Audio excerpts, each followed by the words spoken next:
Red Cross is assisting 3 families that were displaced by this fire, and we also know the Red Paw Emergency Relief Team is helping out with 1 animal displaced in this fire. The American Red Cross was here earlier this evening, placing these bags on every door in this neighborhood. The American Red Cross is planning to hand out smoke alarms to neighbors in one Northeast Philadelphia community. Channel 6 is glad to be hosting a fundraising event with the Red Cross tonight, all to raise money for typhoon relief in the Philippines. The Red Cross is always there in all the disasters that I've covered, providing food and service and help to people in a bad place. You know the Red Cross promise.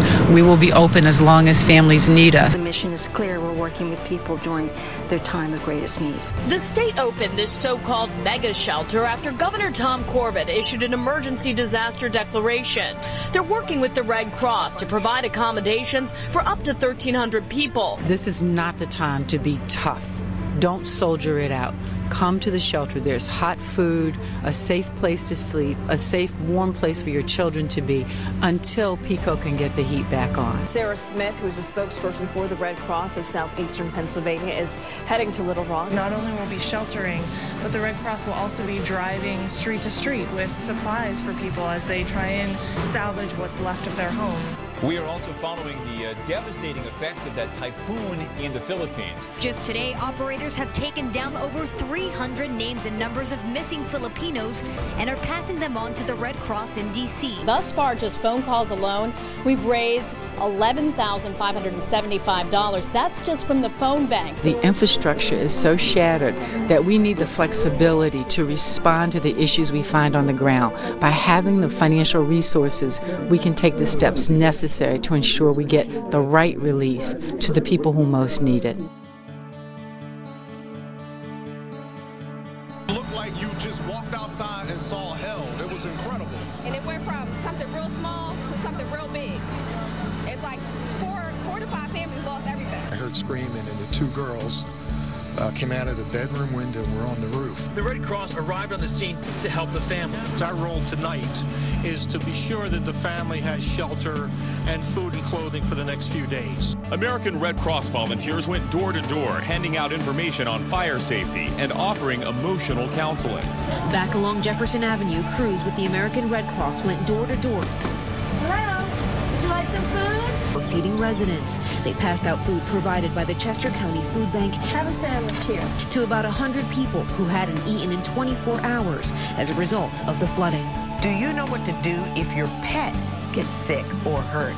Well, the Red Cross has developed an app that brings the vet's office right to your smartphone. The app features more than 25 health and emergency scenarios, including how to perform CPR and treating a wound. Boxing great Bernard Hopkins teamed up with undefeated light welterweight champion Danny Garcia and the Red Cross House to hand out 400 holiday turkeys. It's giving back.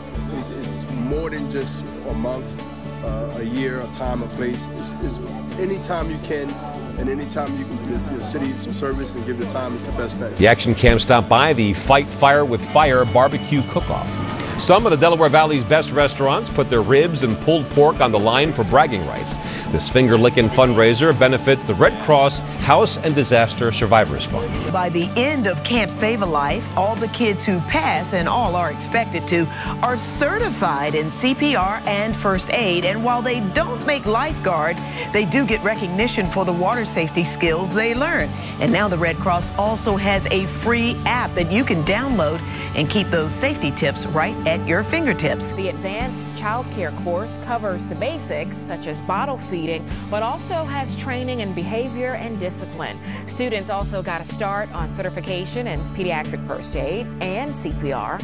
The goal is to give nannies and other caregivers better preparation for their demanding jobs. The American Red Cross held its annual awards ceremony in Winfield Heights tonight. Hundreds of volunteers were honored for their efforts.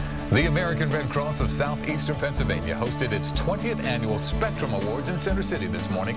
The honorees, women in business leadership positions with strong support for the work of the Red Cross. The American Red Cross hosted its 14th annual Red Ball.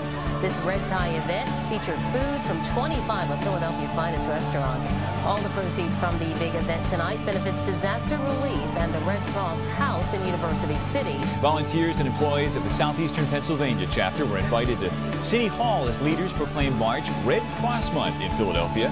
The organization has helped local families through, get this, 390 disasters since November 1st, including that February ice storm.